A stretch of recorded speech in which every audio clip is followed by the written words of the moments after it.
got this view of reality. Oh, capitalism, the world, it's like, I hate money. Money's the worst. If someone just gave me $100,000, like everything would be okay.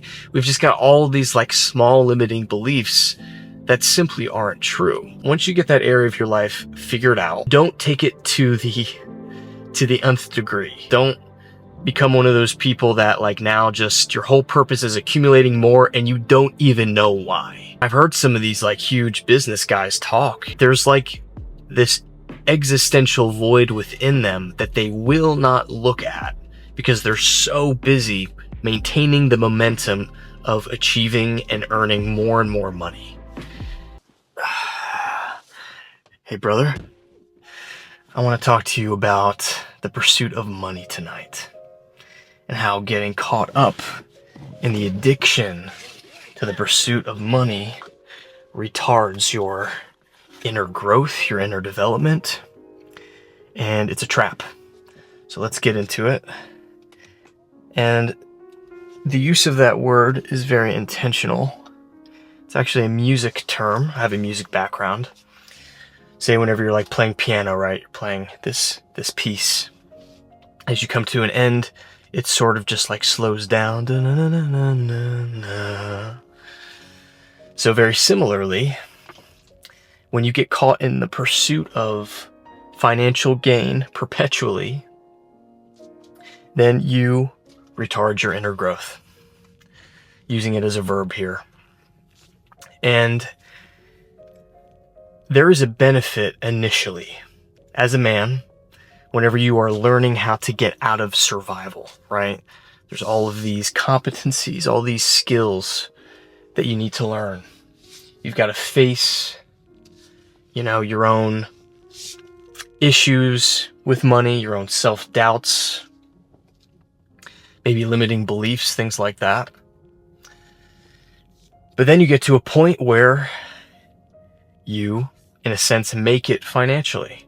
And financial freedom isn't millions of dollars. I think the statistic here, like in the US, it's even something like once you reach like $70,000 or $80,000 a year,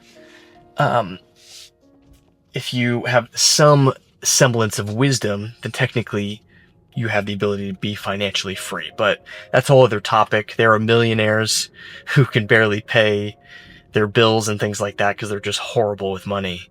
And they're constantly doing lifestyle inflation. But I digress. What's crazy is the understanding that there are literal billionaires out there who are still moving from that place of feeling like they need more.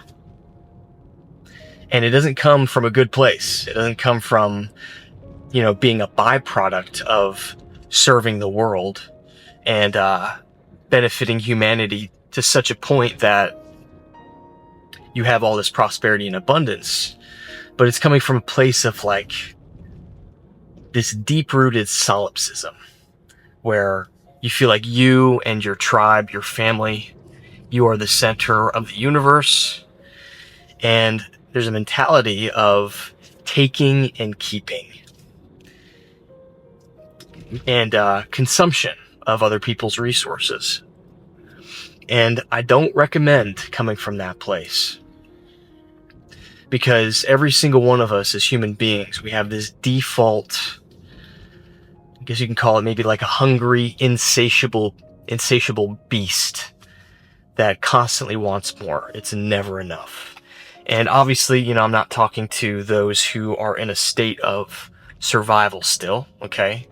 I'm talking to the men out there who are perpetually trying to achieve more, to earn more, and you do hit that point of diminishing returns quicker than you realize. Even if you're making like 100K a year or 200K a year, eventually it's like, okay, I'm technically living better than any king throughout history in the last several thousand years ever lived. And so I guess the question is it ever enough? There's kind of like this small whisper that begins to emerge once your survival needs are met. It's like, okay, cool. You're not stressed about money. You know, you might not be super rich, but you're doing pretty well. Then you're faced with a choice. You're faced with, okay, the egoic desire of, I need to accumulate more. What else is there? Like, I need more. Or there's that subtle whisper. Those deeper existential questions inside of you.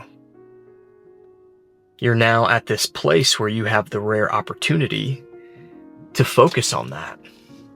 Because you're not living paycheck to paycheck.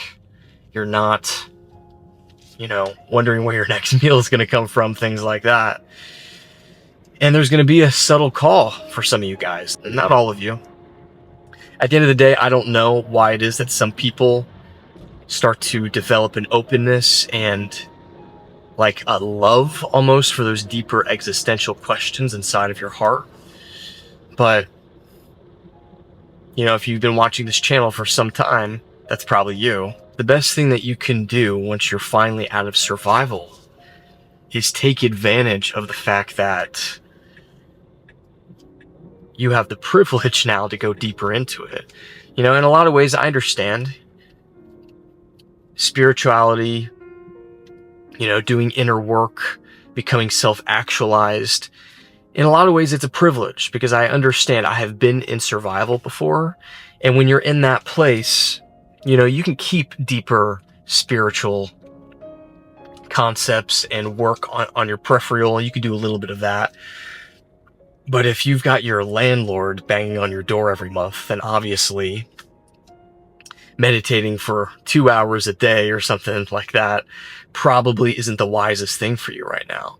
And the cool thing is there is this inner work that sort of happens by default when you go through the stage of self-empowerment. Because usually if you're in survival, it starts out in like victimhood. You've got this view of reality. Oh, capitalism, the world, it's like, I hate money. Money's the worst.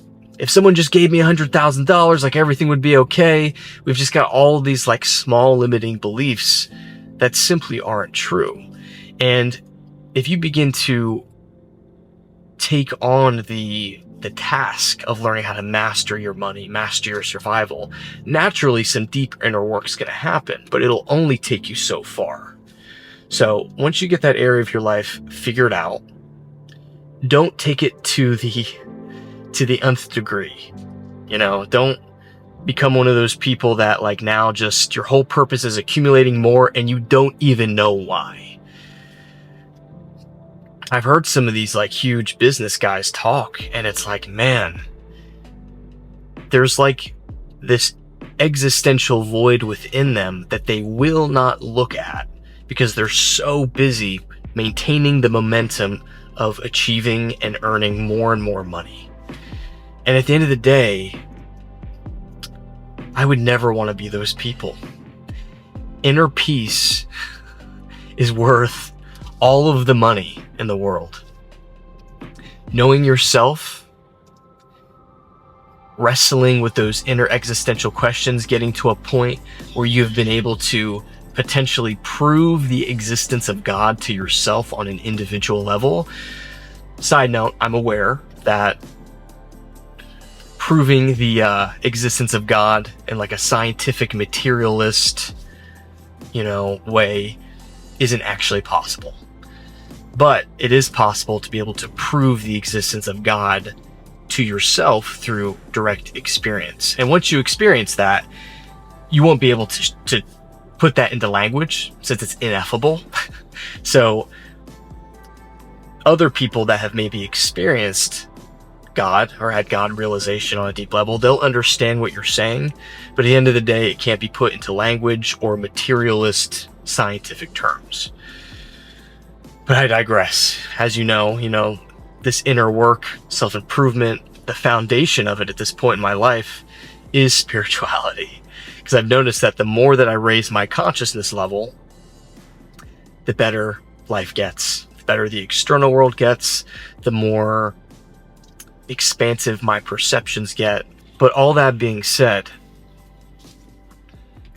I just want to speak to those guys who are faced with a crossroads of either trying to accumulate more or to slow down just a little bit. Doesn't mean that you're going to become a monk and meditate all day in the mountains. You can still make money. You can still do these things, but don't put 100% of your focus on that.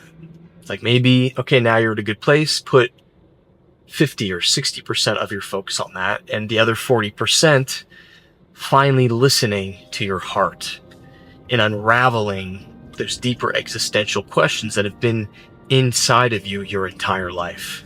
And if that's you, you know exactly what I'm fucking talking about. Like, what is this? What is existence? Like, how is everything so symbiotic? How is there such a deep intelligence in everything? Don't run away from those deeper questions. You have those questions inside of you for a reason. So another concept is, I don't want to judge all billionaires in the world. There very well might be billionaires who are at a point where they genuinely don't give a shit about money anymore, but they are producing and giving to the world so much that all this accumulation of wealth truly is just a byproduct of the fact that they continue to give and create and move from that place of contributing and elevating humanity in a way.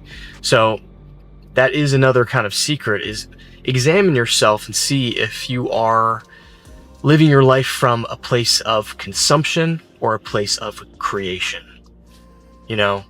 I'm doing pretty well financially in my life at this point, but what's amazing is the more that I just sort of let go of the money stuff. Sometimes I go weeks and I don't even look at my bank account, and I more so come from a place of, what can I create today? What can I give? Whenever I move from that place, I've noticed that I just tend to make more money, but it's not like the thing that's on the forefront of my mind anymore. And that's a huge lesson from my youth that I wish I would have learned a lot earlier. But that being said, I just want to bring awareness to this topic. If you're a guy and you're doing pretty well, you've got money, you've got a nice car, you're comfortable. Yeah, it's okay. There's nothing wrong with prosperity and abundance, but don't make that your main thing. Especially if you're a deeper individual and you've got those more existential questions on your heart. Do not run away from that stuff. Spirituality is reality. If you start to have deeper mystical experiences, you start to transcend aspects of your ego, then you will realize that all of the money in the world is not worth how valuable that is. Where you can just cultivate your own inner peace, your own inner joy. You can eradicate your own self-judgments, and then in turn you stop judging other people. And you start to sort of experience the kingdom of heaven in a sense here on earth. You start to see that, even the imperfections, even the darkness, even the pain, it's all connected to the light somehow. There can only be light when there is its opposite. And even that is an illusion. It's a shadow. Keep pursuing truth. Keep questioning everything. Be skeptical, and not just externally. Be skeptical inwardly of your own beliefs and paradigms. And once you recognize that there are beliefs that are bullshit, be compassionate towards yourself. Be compassionately skeptical towards yourself, and that's one of the best ways to expand and grow and evolve, essentially. So hope this video gives you some things to think about. I also want to mention that I do offer coaching and mentoring. If that's something that you might be interested in, see the link in the description, fill out the application. And that's all I got for you tonight. You are loved, you matter, and you've barely scratched the surface of what you're capable of. I'll talk to you soon.